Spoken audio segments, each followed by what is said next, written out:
I'm excited to introduce Jochen.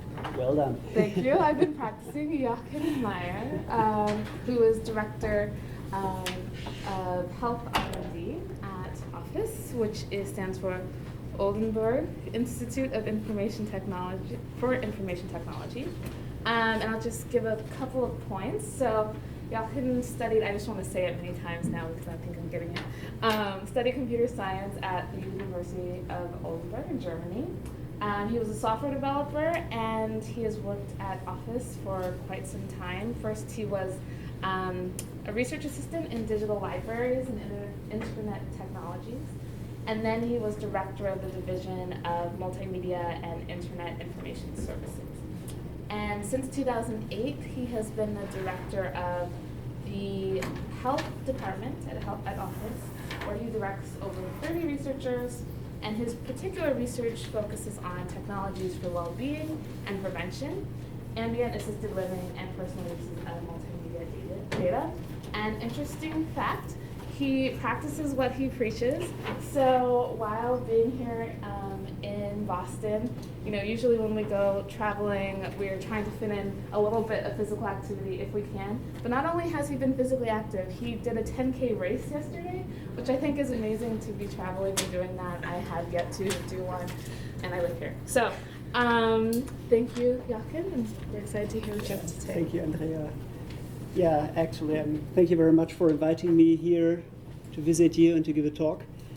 So the title is Technology in Support of Healthy Living, What Works, What Doesn't, and what we can do about it. I'll present some ideas, some thoughts that we developed in the past years, in the last 5 or 6 years with many really great people, and I'll introduce some of the work that we are doing in that field to address these challenges. So the talk may be a bit egocentric, so it's not meant to be a keynote, it's really more meant to present our own work, to give you an idea of what we are doing and to put this into some context. The short commercial part, OFFIS Institute for Information Technology, we are located in Oldenburg in Germany. You may not know Oldenburg, it's quite likely you don't know it. It's a medium-sized town, 150,000 inhabitants, located in the northwestern of Germany, somewhere between Hamburg and Amsterdam, or on a more global level between Moscow and New York. We are an institute that is related to the University of Oldenburg, but it's formally independent. We are application-oriented and transfer-oriented, so we are doing applied research in computer science with about 270 persons, all in all. Out of them, about 160, 170 are full-time researchers. We are publicly funded, so we are a public non-profit institute. And well, the most important part is hidden on the very last line. We have 3 R&D, research and development divisions, namely transportation, energy and health, each of them having about 30 to 50 researchers. So I am the director of the R&D division on health, together with my colleague Wilfried Toben. And as you see, we are not professors. We do have professors engaged in our work. 3 of them, Andreas Hein, who's working on medical devices, Jürgen Appelrath, who's working on information systems, and Susanne Boll, who's working on HCI topics. And the nice point is that they work for us, but we don't pay them, because in their main job they are simply professors at the University of Oldenburg. But it's an interesting collaboration and an interesting way to work together. And indeed, particularly with the first and the third, so Andreas and Susanne, I'm working very closely with them, and we are collaborating very, very closely and exchanging ideas. And okay, we have kind of different roles, but nevertheless, yeah, it's an interesting synergy. And indeed, Susanne has been here at Northeastern just 2 months ago, I think. You may know some of them. It's pretty dark, that photo. So it was apparently from the evening event or something. She also gave a talk. I noticed she also shows a map of Germany to see where Oldenburg is located. She also has met a couple of persons here, but she has presented another area of our work on automotive user interfaces. Okay, so much about that part. Now to the actual talk. Healthy living. Healthy living today. Of course, healthy living today is possible, but it's challenging. Why do I believe healthy living today is challenging? There are a number of kind of threats to our health that make it really difficult to live healthy. Food is available at all times. You can eat much, much more than you actually need. Eating is always possible. The car is so convenient to use that you're not forced to any physical activity at all. And you are also requested to act fast and flexible, so there is often no time for physical activity, except maybe on some lucky Sundays. Then, on the other hand, there are also many positive aspects on health, like organically grown food is available in supermarkets. There is no need to, it's easy to get. Gyms are since many years now modern and attractive places, and no more just a place where you go to make the Arnold Schwarzenegger. So it's really comfortable to go there. Cycling is very much accepted, and in Boston I was amazed to see how many people are running. I mean, I got up at 5 in the morning, suffering from a jet lag, and I don't know how many persons I met 12, 20, 50 persons also running in the middle of the night, basically. It's really amazing. And health and fitness are really part of a well-respected lifestyle. So it's really both. Healthy living today is possible, of course. But the point is, it's not a matter of itself, but you have to make decisions. So healthy living requires making decisions, and this is where it starts to become challenging. What we have and what I would like to make clear is that we have some kind of continuum of health. Usually when talking about health technologies, we are talking about something on the right-hand side where we aim to correct an unwanted health state. Somebody is sick, somebody is suffering from a disease, and we aim to make him healthy again, or as healthy as possible, by offering therapy or tertiary prevention. So this pathogenetic point of view. Actually, we are slowly starting to move to look also on the left-hand side, taking a salutogenetic point of view to say, okay, people are healthy and we aim to support them in staying healthy. So we have, in literature, we have different definitions from health promotion over primary, secondary, tertiary prevention to therapy. I don't want to go into the details here, but I would like to make very clear that what I want to talk about is really here on the left-hand side. So I'm not talking about hearing diseases. I'm not talking about changing an unhealthy behavior, but I'm really interested in keeping people healthy as long as possible and in everyday lives. The means that I'm particularly interested in is what we call smart health systems. It's not really a definition, it's just a practical name to describe something that we probably all understand. It's all these kinds of devices that, first of all, measure something that has to do with health, of course, otherwise they would not be health systems, like, okay, physical activity, sleep, or anything with cardiac health or whatever. And the second point is, and this is getting interesting, and this is something that is new since just a few years, they are devices, physical devices that are connected to internet services. And the most important, the most well-known example is here on the right-hand side, like an activity tracker that is connected to an internet service, and the data is, through some technical means, uploaded here. So you really have both. You have the device and the service. And those two together are what we call smart health systems. And the third point is a bit subtle. Namely, is something that is addressing a layperson and end user. It's a lifestyle device. It's not a medical device. Again, it's more on the left-hand side, not on the right-hand side. It's about, well, fun, lifestyle, positive living, entertainment, whatever, and it's not a medical device. As I said, it's not meant to be a strict definition here, just to give you an idea of what it's about.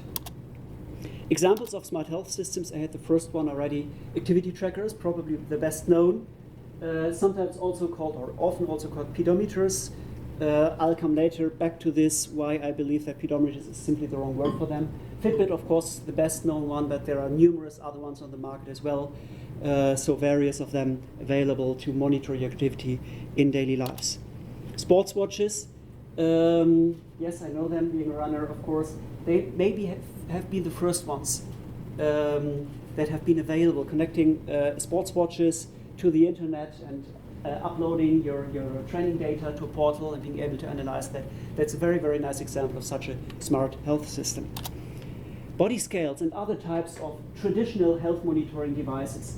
may also very well and are often now connected to internet services. And here's my very favorite example, it's the Withings body scale, which has a wireless LAN module, and you connect it to your home wireless LAN once, and then it uploads all the data to an internet service where you can review it and see all the changes. It's a really very, very nice system, and it's, for me, it's one great example of a smart health system. And since a couple of years, maybe sleep sensors, at least 2 or 3, depending on how you count, are or have been available on the market, which you can use personally to monitor your own sleep and see how long you slept, how well you slept, what very deep and light REM and REM phases. So these are really consumer devices. You can buy them. They cost, depending on the device, between 50 and 150 euros or dollars. So they are really kind of affordable. They are really easy to use, and well, they integrate really into daily life. So there is really a lot of potential from these devices that you can use to support your living. We examined exactly that. How can these smart health devices be used in real life settings? What happens when laypersons really use these devices? We made a very small study, just with 10 participants for just a few weeks. We gave them an activity tracker and a smartwatch and a running watch, and asked them to use it in their daily lives, to really see, do these devices really integrate into daily lives? And the results were actually quite positive. People, normal persons, quite a large age group, they reacted very positive on these devices and on the self-monitoring itself. And they found that, well, such devices are in principle quite useful and really suitable also for daily life use. That is worth mentioning. These devices are really usable, and they can in fact be used. However, there also were a number of shortcomings, like different requirements to the design of the devices, like the quality of the data or the type of data that is given to the user, or, and I will come back to this in a few minutes, a trade-off between effort and result. And what we found there is indeed quite in line with ongoing discussions that we had in a number of workshops. So I feel that what I present in the next minutes is indeed kind of in line with the general opinion of the respective scientific community. Actually, the first workshop is quite interesting because Andrea participated in that one. It was 5 years ago at the CAI in Atlanta. And a number of workshops after then have taken place. I co-organized some of them or participated the last one here. Misha participated in the last one. So it's kind of an evolving topic where we started the discussion with is this a topic at all? Is it something special or not? And here we found yes. So we developed the topic further, going on to various aspects, and it's really an exciting a research topic now, and a lot of research is going on. So, within these discussions, we identified a number of challenges. And from my point of view, these are particularly 6 challenges that I want to present now and go through each of the challenges, like giving an example and showing some of the work that we are doing there to really inspire your ideas of how these challenges can be tackled. Once again, this is not meant to say we have the one and only solution. I'm only citing my own work, as I said, to give you an idea of what we are doing. To this extent, it's not a keynote. I'm not presenting the overall state of the art, really. I'm just presenting our own work. Okay, so the first example, the first challenge. Let's take as an example sleep monitoring. Sleep monitoring is an interesting topic. A lot of diseases like sleep apnea are related to sleep and why sleep monitoring is important. And the gold standard is that you go to a sleep lab where equipped with EEG and ECG and activity sensors, and you're supervised with a camera. And in the end, at the end of the night, you get a detailed view of your data, and you get a very precise view into your quality of sleep. And the medical doctors are very happy with that. But then, of course, this is a major effort for the user. He has to go to a lab. He is equipped with tons of sensors. which of course disturb the sleep. And so this is something that you can do once if there is a very good reason for that, but you would never want to do this just for the fun of it. On the other hand, there are also smart health systems offering sleep monitoring. And the one that I showed you on the right is the bedded device. It's a very nice device. It's just a strip that you stick onto the mattress and you put it under the sheet, and that's it. And it connects to the smartphone that may be on your bedside panel. And basically that's it. That's all you have to do. And it measures your sleep and tells you in the morning how you have slept. Of course, this device, this small thing, with just this one, is far from being as precise as this one. But then what you have here is a device that you can really easily use for weeks, months, and years. It's just there. You don't have to do anything. There is no interaction necessary to start monitoring. And once you say, hey, I want to know how I slept, you just look into the data, and that's it. So what we have here is one example of what I believe is a very inherent trade-off between precision and quality of data on the one hand, and effort, obtrusiveness, cost on the other hand.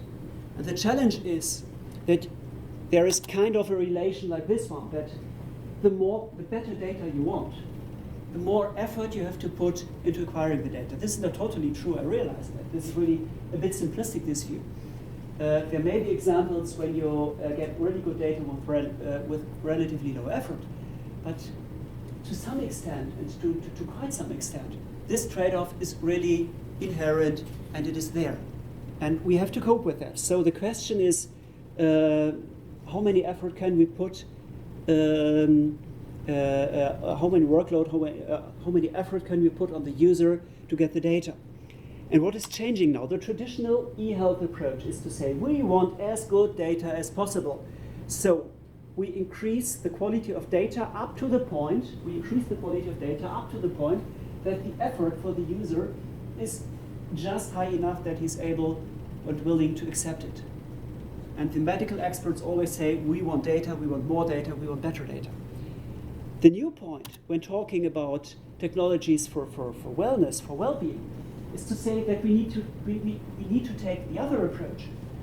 We want to reduce the effort to the user as much as possible until we come to a point that the medical experts or whoever wants to use the data says, okay, now this is the minimum amount of data that we need. So it's really an important point to say we need to find the sweet spot between quality of data and effort and obtrusiveness. We can't have both at the very same time, so we need to make compromises. I'll come back to this later. One example from our own work. If you ever have written a nutrition diary, you may have used apps for that. I have MyFitnessPal. I think the snapshot is a bit older. So what you do here is you choose what you had for breakfast, and you type in the type of food and the amount of food, and possibly the time that you had, and then you do this for all your meals, and at the end of the day you get a good estimation of your calorie consumption and the macronutrients and all types of stuff. These diaries help losing weight because they are so annoying to use that you prefer to eat less in order to have to enter less data. So this is something that's totally impossible to use, in my point of view at least, for more than just a few weeks. So what do we do to make these more usable? We had one other approach. This one is the approach to say how much data can we get. Here is an approach to say how can we reduce the effort to the point that the data is just unusable. And we use the example of the food pyramid with different types of food groups like fruit and vegetable and cereals and meat and dairy and fat and sweets.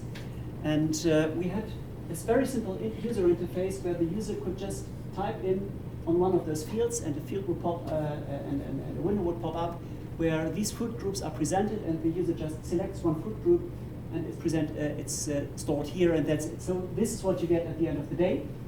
This would be an example of a diary for one day: milk for breakfast and one piece of fruit. and 1 dairy and something to drink. So maybe that was like a muesli with a bit of fruit and a bit of milk and a cup of coffee, or something totally different, whatever. And for a snack or for lunch, it was something with meat and fat and some vegetables and 2 portions to drink. So that gives you just an idea. So evaluation later would be to arrange this in a food pyramid and see, okay, that much drink, too much sweets, too little drink, and you should eat a bit more vegetable and fruit. And we evaluated this. This, of course, is a compromise. It's not that detailed as the nutrition diary on the left-hand side, but it's exactly the compromise that makes people use the diary. So the question here really was not to say, can we get precise data? The question was, can we get long-term data? Will people be willing to use it for more than just a few days? And the results were in fact quite encouraging. People said, hey, it's good, we could use it. And the expert also said, the data is still just good enough, and it's better to have 6 weeks of low-quality data on the right-hand side than 2 days high-quality data on the left-hand side. So that seems to be is just one example how this trade-off between effort and precision can be dealt with. So, first challenge was trade-off between effort and precision, and I think this is one of the very important and very basic challenges. Okay, second point. Step counting is not a new idea. We all know step count. Each activity tracker, the first measure that you see is a step count. In fact, step count is 3,000 years old. It's in the book of Job in the Bible. Doesn't know my ways and count all my steps. Maybe it's time to find something better than steps count there. Step count is a good measure, but it's on itself, it's not helpful. Step count is data. It's one piece of data, but it's not knowledge. So what does it mean in the end when I have 10,000 steps? Is it good? Is it bad? Were it steps at all? What happens when I walk like I do these minutes here? Is this a step or is it not? I don't know. So the question is there anything that we can do beyond steps counts? How can we improve step counts? First of all, step counts, we can do more with step counts. Here is the work that I presented last week at the conference. It's here. What we did here is to say, can we analyze the step data to make the measure more meaningful? And the measure that we chose was physical activity in bouts of at least 10 minutes. If you know the International Physical Activity Questionnaire, this is exactly the measure that we use there. So that is something that is more meaningful, that is semantically richer. And we showed a very, very simple approach to say, how can we get this measure from step data? So here is the actual step data. This blue line is taken from Fitbit, and what we would like to have. Here we have the annotations that the users made. The users here was cycling, and then cycling, and then cycling again. So the measure actually that we used there was calories burned from physical activity in bouts of at least 10 minutes. So we can do this, and surprisingly enough, our study showed that the data from the activity trackers, as simple as it is, seems to be more reliable than what we get from a questionnaire that is used in hundreds and thousands of studies worldwide. Okay, physical activity, calories is one thing. What we might want to have is something even more rich. Ideally, we would like to have complex measures in one simple score, like heart friendliness, an example here that we use in another study. Here we have again the physical activity in bouts of at least 10 minutes, calories per week, the more the better, then body mass index and blood pressure. And indeed, we can use smart health devices to measure all these types of things. However, what we need to do there, and this is some other part of the work that we have done, is it's quite a challenge not just technically to integrate them. You have to serve different APIs, and you have to do a lot of integration work. But what you also need to do is to enrich the raw data that you get from here, step data, into something that is more meaningful, and then even aggregate this further to really end in a score that is simple, and good understandable for the user, but still something meaningful. And this is something that really depends on the use case that you aim to have, on the user, on the medical background, on the intervention that you're aiming at, and so on and so forth. So this is really something where I think still a lot of work still needs to be done. Meaningful measures for health. That is what I consider the second of the challenges that we have to tackle. The next point, activity trackers. Who of you has an activity tracker? Okay, so I don't need to say too much about it. Yeah, at this point only I would like to point out they are not really pedometers because they're counting much more. They are counting particularly steps by the minute, so you can do much more than just count the total number of steps per day. So there are many different trackers available. Who of these persons would use which of the trackers? That business guy, smart and friendly on the left-hand side, that lady on the right-hand side, or the cook in the middle. And you have three different types of trackers. This is the Misfit Shine, this is some whatever wristband, and some Fitbit clip that you can put into the pocket. For myself, I would say when I'm wearing a suit, which I have to do occasionally, I would certainly not wear a lace, and I would not like to wear a wristband because it interferes with my clothing. No, sorry, I would maybe I would not wear a Fitbit because it would fall out of the pocket where I usually wear it. So I would, in fact, like to revert to the wristband. That lady might possibly say, I have no place for the clip. I cannot wear a wristband because I already have one. So the only thing I can do is wear it as a necklace. And the cook may be forbidden, or certainly forbidden, to wear something around his wrist, and would likely not choose a necklace as well, so he would have to revert to this one. The point is, there are very different reasons of wearing or not wearing certain types of activity trackers. It is some kind of fashionable reason to wear or not wear something. It is some kind of regulatory reasons for not being allowed to wear certain things. And it's some kind of practical issues that makes me choose or not choose one or the other device. So, what is the best activity tracker then?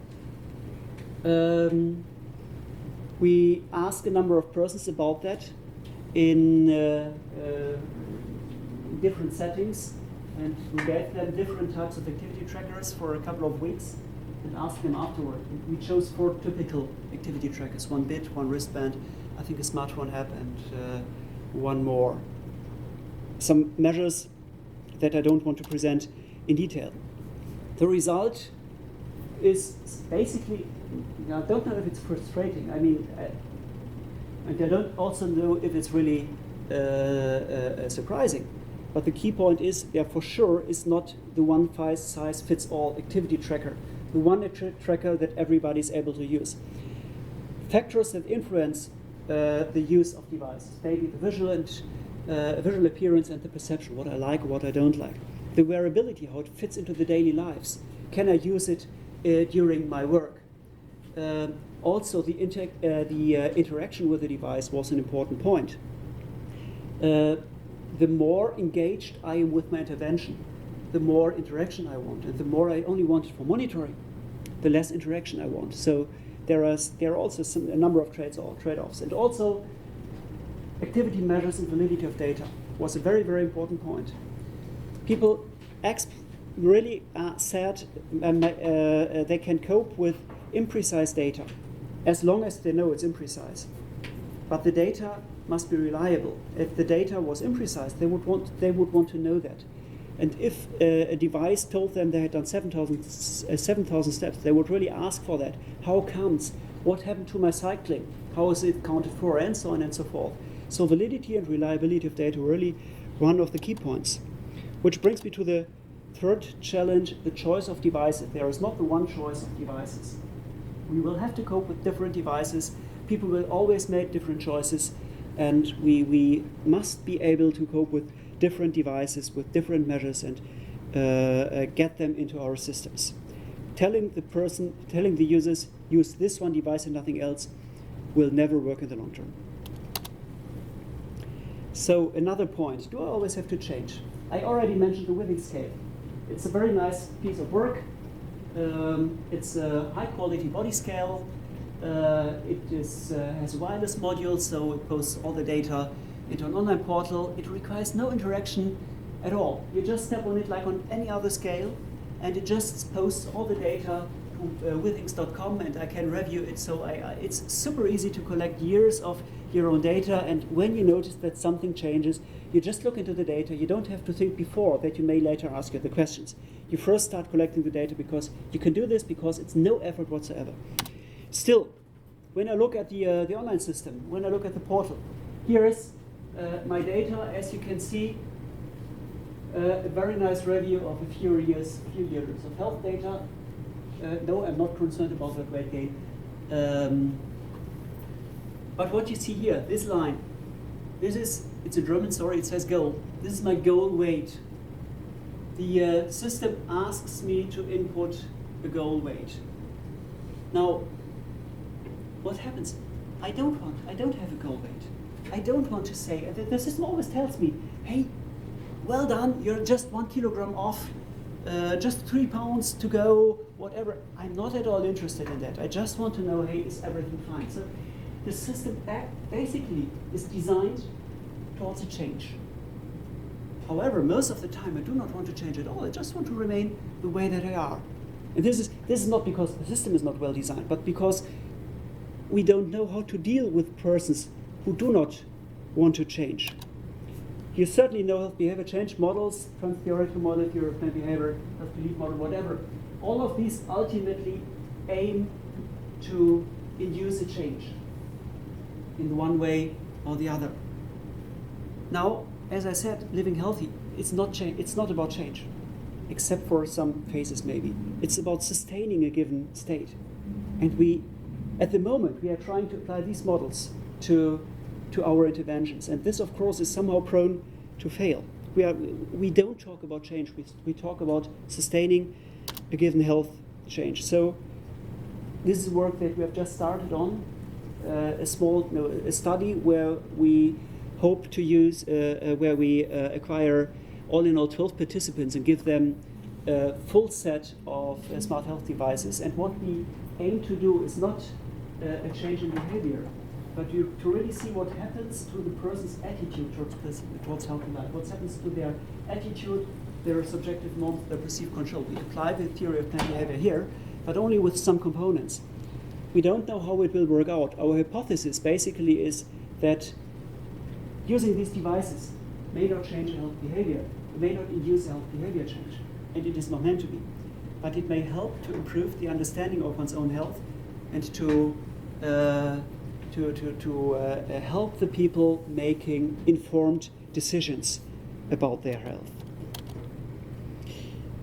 Maybe technologies for well-being are in this triangle of perspectives, from a medical perspective, a technical perspective, and a psychosocial perspective. Medical persons tell people, do this and do this to live healthy.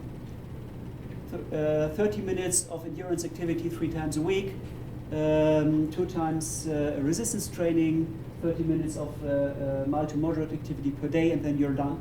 And most persons know this and don't do this. Because here the psychosocial perspective comes in. How do you encourage people to follow a certain behavior?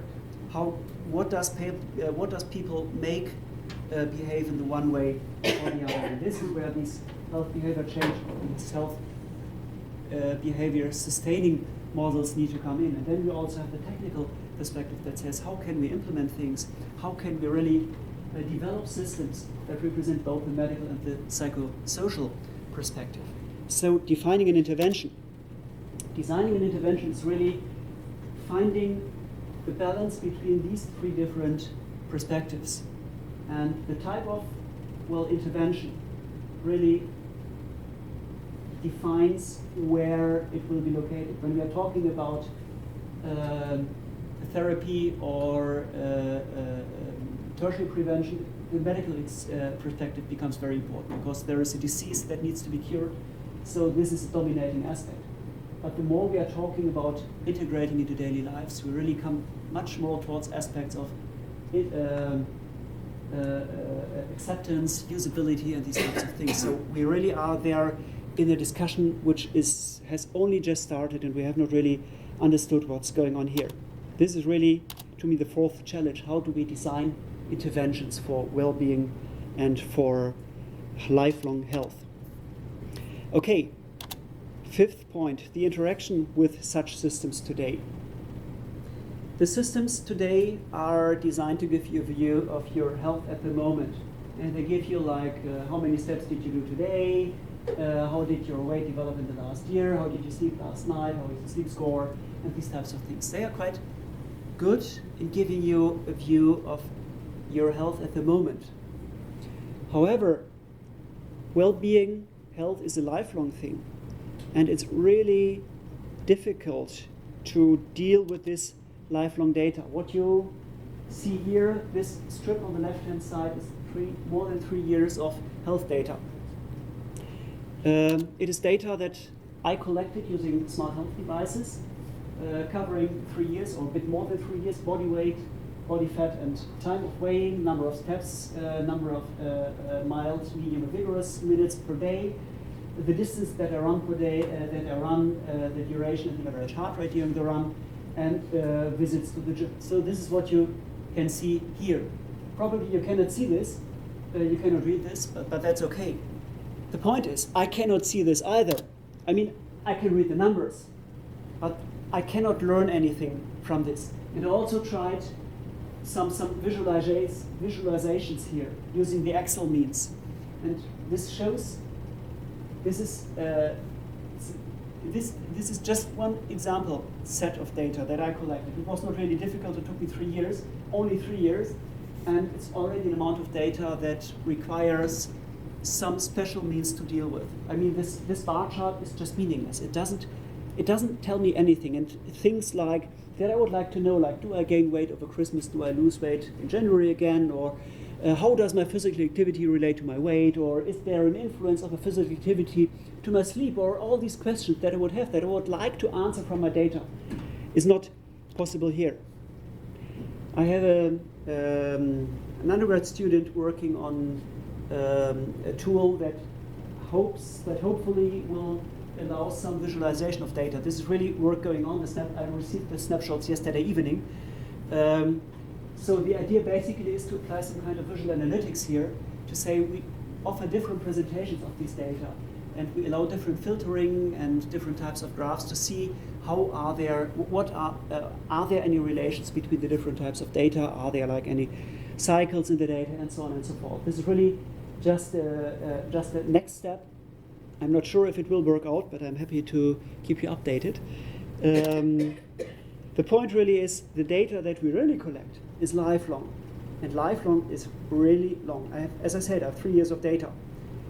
Here's a work that I've seen at CAI in Paris 2 years ago that really impressed me. This is a rocking chair that has some sensor built in, and the sensor measures how often and how intense the chair has been used. And this is the visualization.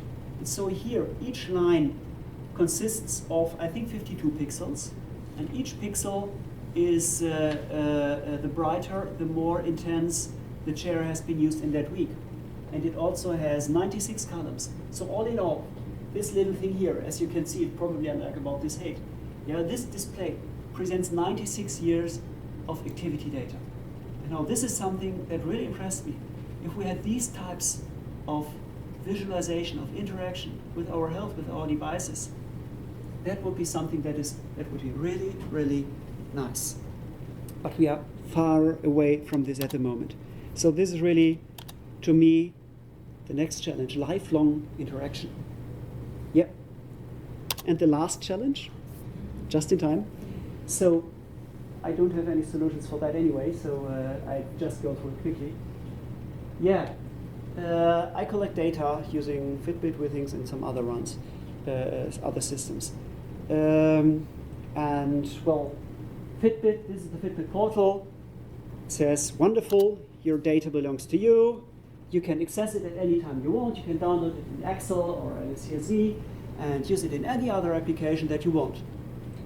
But then it also says you can export 30 days of data.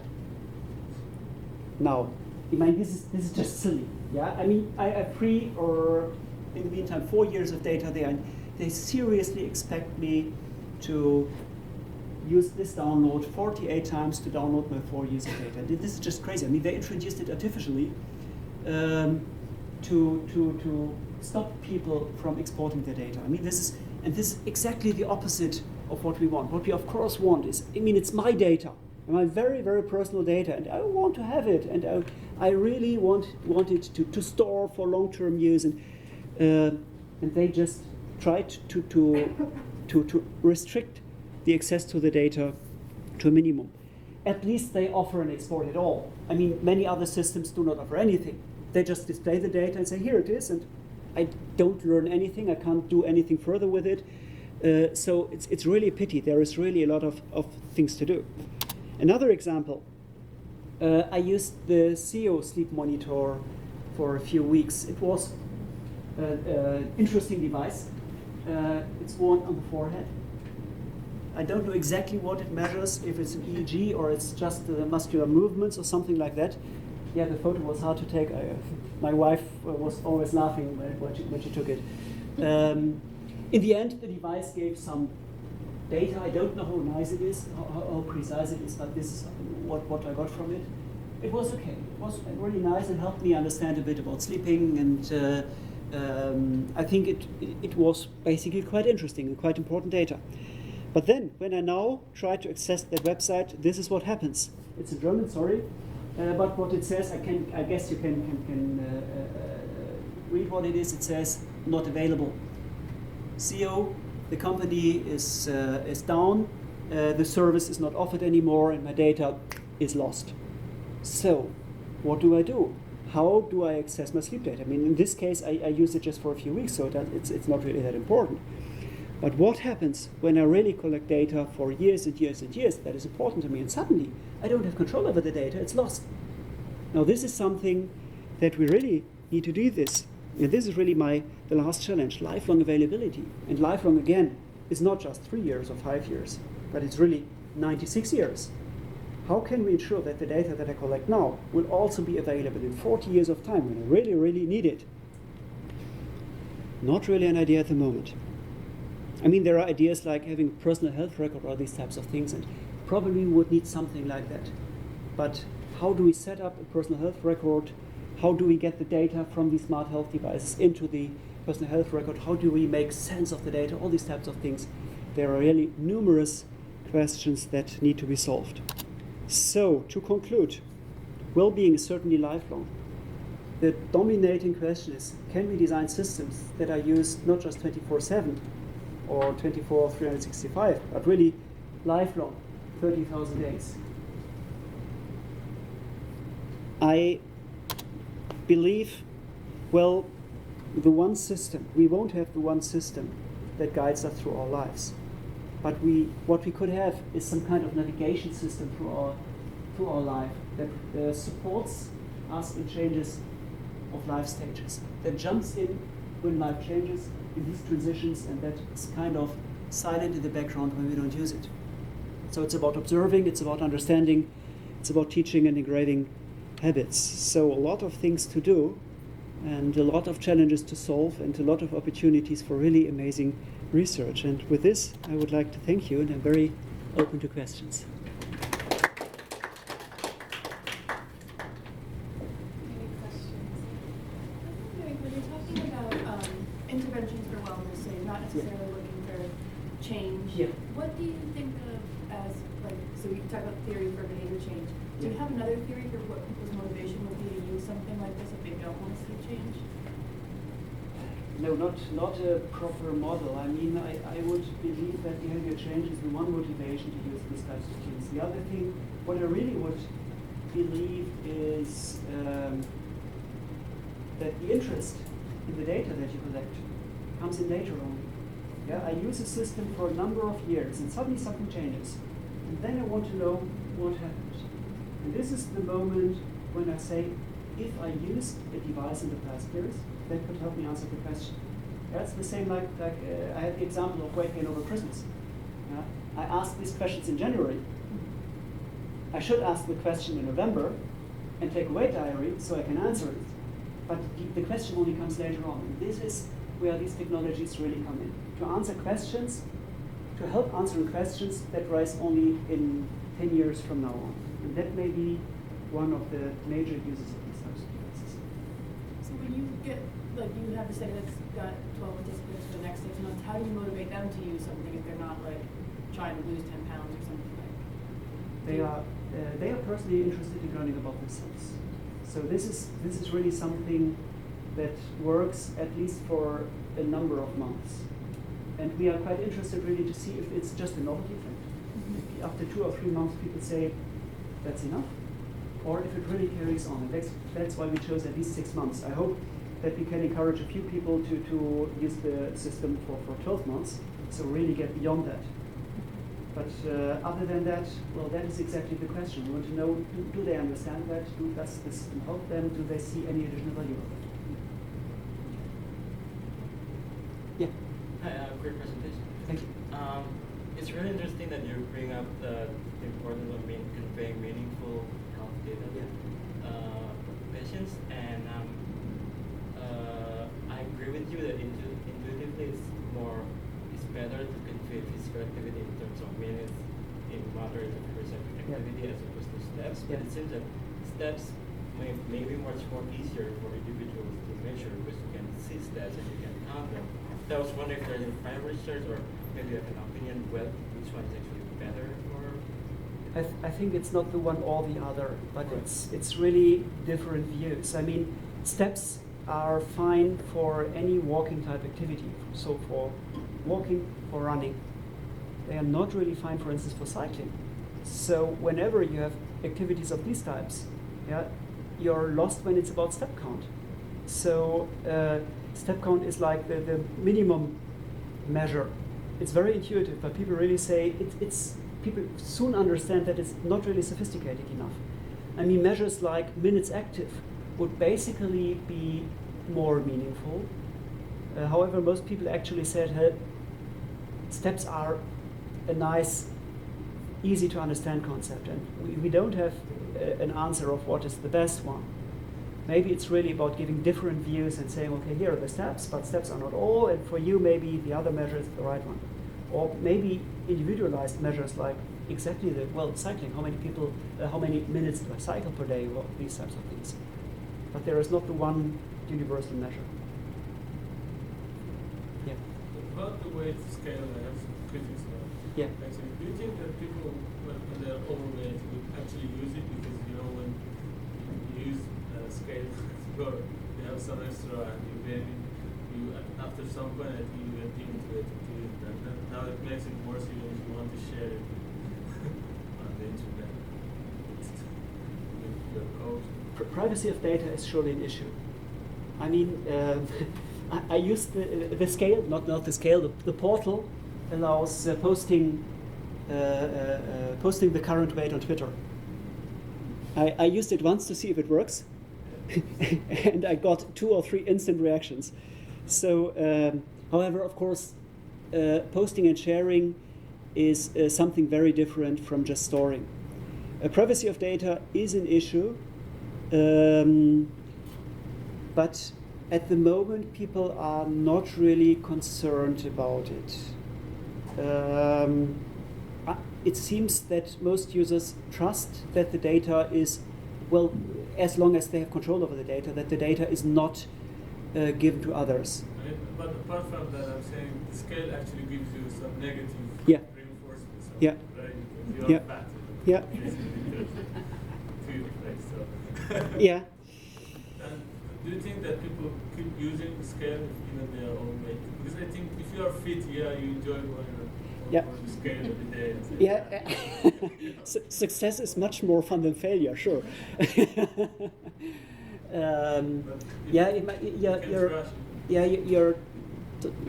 addressing the point of awareness or of readiness for a health behavior change. And of course, many people choose not to be aware, not to be interested in health behavior change. So there is the trans-theoretical model. They call it's a pre-contemplation phase where people really don't want to know anything. Other than that, I mean, it's a very challenging question in intervention design. Do you want encouragement? Positive example, hey, at least you haven't gained another kilogram, or you just gained 1 kilogram, could be worse, could have been 2.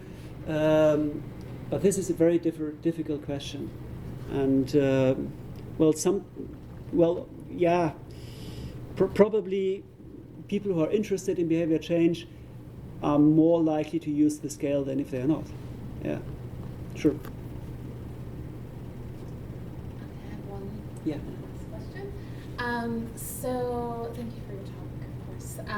And so this quantified self movement, right, which is this is all embodying, has, of course, seen a lot of interest, but then there's also been a lot of critique of it. One critique, so there's a sociologist, Deborah Lupton, who's been criticizing the movement in terms of its valorization of numbers and sort of the prioritization of numbers and obviously the numeric representations of the body and how that sort of discounts all of these other aspects of our experience that are important, and this sort of overfixation with graphs and data that is quantifiable is taking us away from other parts of our experiences that are important. So if you're being physically active, not just that you can see that you were active this much on these days, but how it, being active made you felt, and that's not something that's necessarily quantifiable. And then another big critique has been that the demographic of people that are doing this tends to often be white males. And so we don't see as much participation from other groups. So I just wonder what you think about sort of those two critiques, which, and how that sort of fits in with how you might continue forward. Yeah, I think the quantified self, the second critique, both points are right. But nevertheless, I mean, the quantified selfers, they are the early adapters of technology. They are really a group of persons who are really driving this forward, who are exploiting and examining what's going on and what you can do with it. And sure, they are really an extreme user group. But we are, to some extent, they are the pacemakers of the technology. But then also, I agree, quantified self, well, it's they turn data into information, which is okay. But it's not sufficient yet. We need to turn the information into knowledge. So I had a number of scaled data here as well. This is not the ultimate step. The ultimate step really must be to increase the understanding, to help people make informed decisions. So this is where you really need some kind of knowledge. So I agree, yes, if we're only talking about how can we collect as much data, as meaningful data as possible, this is not enough. The question is, how can we help people? How does this help people in living healthy? So quantified self, indeed, the technology is strong in the technological perspective. But we need to take the medical and the psychosocial perspective as well. And this is not part of the quantified selfers. Yeah. It seems like what we're looking at are pulling multiple different health parameters in. That's the goal. If you just measure walking or running and exercise, but you're not measuring what you eat, if the problem's what you eat, you don't learn anything from measuring the stuff about exercising. How much is going into these integrative technologies? It seems like they're kind of pointless questions unless you get everything that's going to be useful. First of all, I wish there would be a technology for monitoring nutrition. It seems I've not seen anything that makes me believe that some automatic nutrition monitoring will be available for 10 years. So we have to deal with that. Second, we can also answer a good number of questions without monitoring nutrition. cardiac health, for instance. Wonderful. I mean, except for weight loss, maybe. Weight loss without nutrition may be challenging. But then also, it's also this point of effort versus precision. I mean, if we really need nutritional data, then we would need a system that does not rely on a continuous monitoring of food intake. I believe this does not work. But we would have to design a system that can cope with occasional monitoring, where the user is occasionally involved every few weeks or whatever to say, okay, how was it today? And there would be wonderful opportunities for HCI. Maybe it's not even to say we need like 3 full days of nutritional diary. Maybe it's just once every day, what did you eat in the last 2 hours? So we possibly need totally other types of HCI design with this one. And we might need interventions that go without nutritional monitoring. Okay, we're at 1, but let's conclude and thank Jochen one more time. Thank you.